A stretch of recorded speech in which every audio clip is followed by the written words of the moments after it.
Hi Year 7, we hope you're well. We just want to welcome you to our assembly on well-being. We want to talk about the physical, emotional and social side of well-being.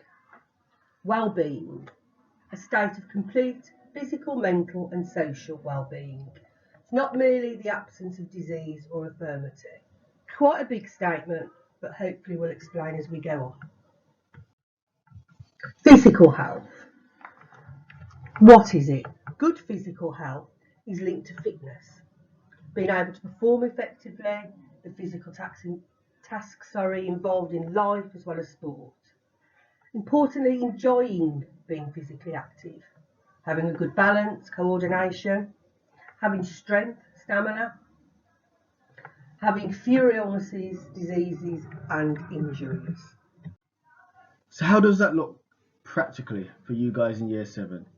Now, we recognise during lockdown it's not been easy. You've not been able to do PE or even some of your extracurricular activities, i.e. football for the lads or and for the girls as well. You've not been able to do that. However, you can probably just take a walk around the block maybe. Obviously social distance, maybe with a family member, i.e. your mom or your dad or with a sibling. These are the little things that you can do. So take those opportunities. If you're going to pop to the shop maybe to go and grab something, then rather than say, can I get a lift? Maybe you could walk. Emotional health. Emotional or mental health is linked to personal well-being. Feeling positive about yourself. Being emotionally healthy includes having a good self-esteem, self-respect, being able to recognise and express your feelings, being able to manage emotions, recognising and managing the factors that affect our emotions, feeling positive about life, which also includes just feeling useful and being optimistic about the future. And just to add to that, really, in terms of your emotional health, I wonder, are you sleeping, guys? And are you getting enough sleep? Because that's important, because that all impacts upon how you feel the very next day. We know how we feel when we've not had much sleep the very next day. We don't always feel our best. So that's important. I mentioned physical health earlier on, but even going back to your emotional health, maybe that walk around the block could be done a bit differently. Rather than walk and turn left when you leave your front door, maybe you could turn right. You might see different people, you might see different things, and that will just impact upon how you feel emotionally. Social health. Social health does contribute to well-being. It's about feeling positive about interactions with other people and the wider world.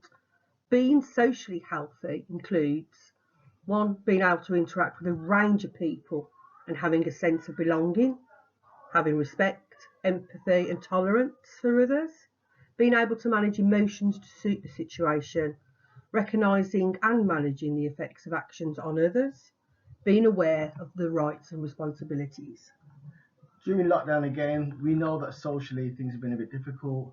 Unfortunately, you've not been at school where a lot of you will have some good friends.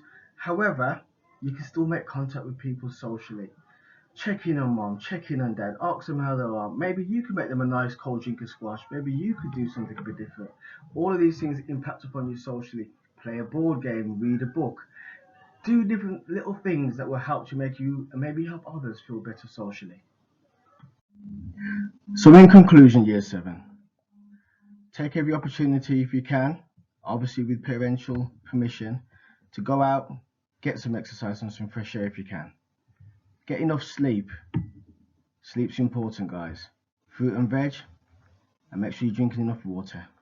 Do something nice that makes you feel happy. Maybe listen to music, play an instrument, or read a book or something creative. Maybe even paint a picture. Contact someone. Stay in touch if you can, a family member or a friend or someone who maybe you haven't spoken to for some time. Just check in with them, even if it's just to say hi. Maybe even play a ball game at home with the family, or even a game of cards. Something to help you socially as well. Okay, you don't have to stick to exactly what me and Miss McDermott have said, but give it a go. I'm sure you'll reap the rewards of it. But for now, take care, stay safe, and me and Miss McDermott look forward to seeing you hopefully in the very near future. Bye for now.